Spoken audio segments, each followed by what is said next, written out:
friends and colleagues. It's usually a tough task immediately after lunch to keep you all awake. I hope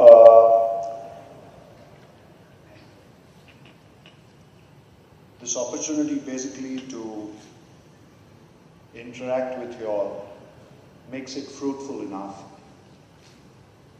Not just for us, more importantly for you all. Please feel free, especially when we come into the question answer sessions. I'm sure those issues that you may have that cause a tickle in you, please feel free to ask those right questions, provoke us, so that if we don't know the answers, we learn about it and come back to you all. To start with,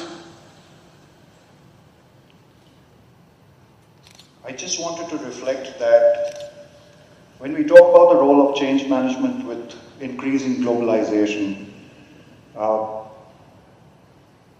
today we are in the global village. 2 generations, 3 generations earlier,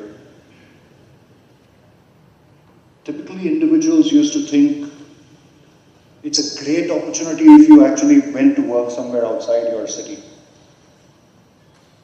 I can tell you, today, with my 21-year-old daughter, she doesn't even bat an eyelid when she has to actually go outside the country to work in a different location. There's no question of asking a permission, signing a bond, none of that. So, context is really that today it's a global village where the generation in front of us is not even batting an eyelid as far as going abroad, going outside the city as far as working is concerned. While this is happening, it's directly causing an impact which many of us are shying away from actually looking at. And that impact is in the form of excessive utilization of resources which are available within nature. So our short-term goals are constantly pushing us to ignore the long-term impact as far as climate change is concerned.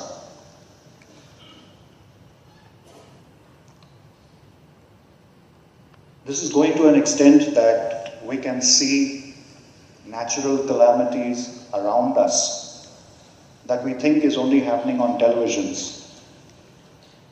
And we think it is very easy for each one of us as individuals to ignore it because it's not happening to us.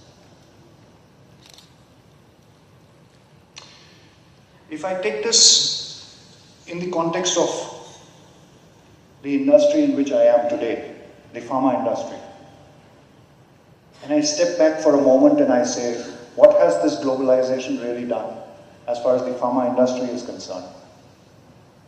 The immediate thought that comes to my mind is, India in 2001 signed up with the WTO as far as the patenting regime is concerned.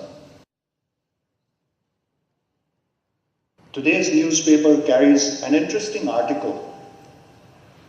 Yusuf Ahmed, who happens to be the chairperson of CIPLA, has said that in a way we have got enslaved.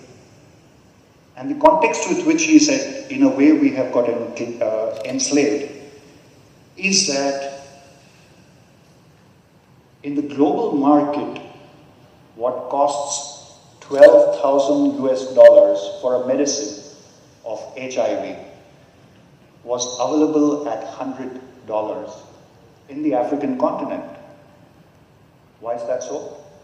In the African continent, where the patenting regime has still not taken place, it's relatively easier to get it a copied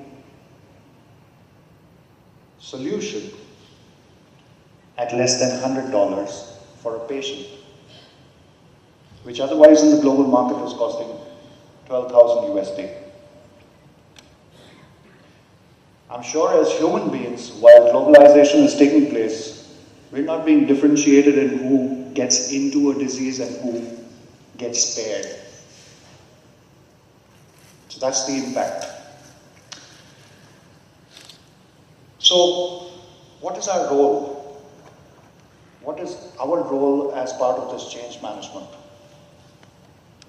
And when I step back again, the thought that comes to my mind is, other than the last 200 years approximately, that we had colonization, that we had various forces that came in to actually be able to break us into tiny, tiny pieces. Before that, I thought unity in diversity was our core strength. It may be slightly different today, especially with greater amount of intolerance that we see around us. But I think this is the true essence as far as this nation is concerned. For us to step back, look at that strength, build on that strength, for us to stand on the world stage again. This may sound a little bit philosophical, but let me leave you with a thought. Behind this philosophy is this thought that this is the nation which, if I look from a pharma industry again, which actually has 3 different forms of medicine. You have allopathy, you have homeopathy, you have Ayurveda. Yet, neither at the national level nor at the industry level have you really brought it together to come out with those solutions